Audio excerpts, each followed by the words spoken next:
depending on when you're introduced to this stuff being important, sometimes it feels hella overwhelming, right? It doesn't feel good at first. It just feels like way too much at first. Do you see this in like couples therapy when they have kids and they're trying to get used to that? I just see sometimes if the person, and this could be male or female, but if they have not been exposed to how emotion can be helpful, when you start talking about emotion, they listen for a while and then they glaze over at some point because it's overwhelming to think, to be asked, how does this feel? It's overwhelming to because they've not looked at all these emotions over the years. They've shoved them under, right? So when I'm asking them a question about just this thing, it's not just this thing, it's everything is trying to come out at the same time. And besides the obvious answer, which is if you do realize that you're quite stuck, then maybe you should find a therapist to talk to. How can someone start to pull that I'd just out? say, don't put pressure on yourself to understand everything at once. Limit the amount of time you do it daily, right? So every day, just 10 minutes, right? Just think about one thing you felt that day, right? Try and label it if you can. If you can't label it, it's okay, right? And then think about the inverted commas. What did that emotion say, right? Maybe you labeled it as hurt and it said, why can't you see how hard I'm trying, right? Or maybe it said, I just wish you'd notice how much I really do get affected by the things you say to me, right? And so it's just the inverted commas of what the emotion would say if it could speak. Yeah, I think that's so practical and actionable and doable, because you don't need to talk to anyone. You can do it on the train on the way home, and there's no fancy process. You don't have to write anything down. It's just you and your thoughts, and it's trying to find one thing today that you had a reaction to and trying to figure out what does that mean. Yeah, I think the first part is what does it sound like? What does it sound like it's saying? The next part is empathizing with it, like soothing and comforting. So say, oh, of course you feel hurt by that. Oh, I mean, you wish that the person closest to you would recognize that those words are painful, right? But you don't, when you look at her and it doesn't seem like she knows, that must really suck, right?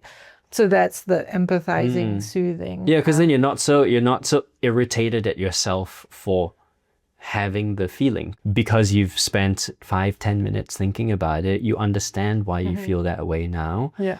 And it's not like you need to go dig in further and figure out all the other shit now. Yeah, just that for today. But by the way, that third step of validating, empathizing with the thought, right, is really difficult for most people to do for yourself. So the tip that comes with that is pretend you're doing it for somebody you really love. Yeah. Like they've just told you that, and you're trying to comfort them. Because most people really struggle with the being warm to themselves. Yeah, that's so true. I feel like a lot of times the self-talk that we have, we would never talk to our child or our best friend or our partner or a good friend that way. It's so mean, right? Yeah. And this is a version of that, right? If you imagine that you're listening to someone really close to you telling you this, how would you respond to them? That's a good one.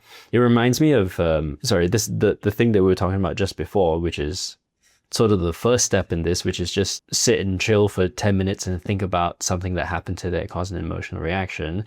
I think it's better than the tool that I use with men when I'm trying to help them navigate this, where I talk about when something pisses you off or makes you really sad or you feel hurt by it, or there's like a really extreme emotion that feels like a really visceral reaction, pay attention to that. And it sucks that you're going through that now, but it's an opportunity. It's like a easy way in. It's like a almost like a sure win way in to learn about yourself, Because when you have a reaction like that, it's calling your attention to something that's quite important that you've probably been ignoring for a while. And if you just, same thing, you just spend 5 minutes there thinking about, where did that come from? What was that feeling first? Like, can I name it? And then can I sit with it for a little while? And then the processing part of it comes before learning to manage it. And the processing isn't super complicated. It's just like thinking about it, right? Like where it comes from, what might it be calling my attention to? And then you have a better chance at managing it. And only after you do those steps do you have a chance of like properly communicating about it. And I think I'm realizing more and more is what people actually want, because they realize that the patterns that they have and whatever shit that's happened to them in the past, it's causing issues with their relationship. So there's like communication issues, and they don't know how to talk about the shit that they need to talk about. And I've been thinking a lot in our conversations, how do we frame the value of listening to your emotions for everybody? And if one way to look at it is, if you want to get good at this stuff of talking about it and learning to talk about it in a way where you finally feel understood and you finally feel accepted, and you want to be able to do that for your partner or your friends as well, I don't actually see how you can do that if you don't do the steps before as well. Would you say that's true or no? Yeah, I think the steps are important to getting you deeper.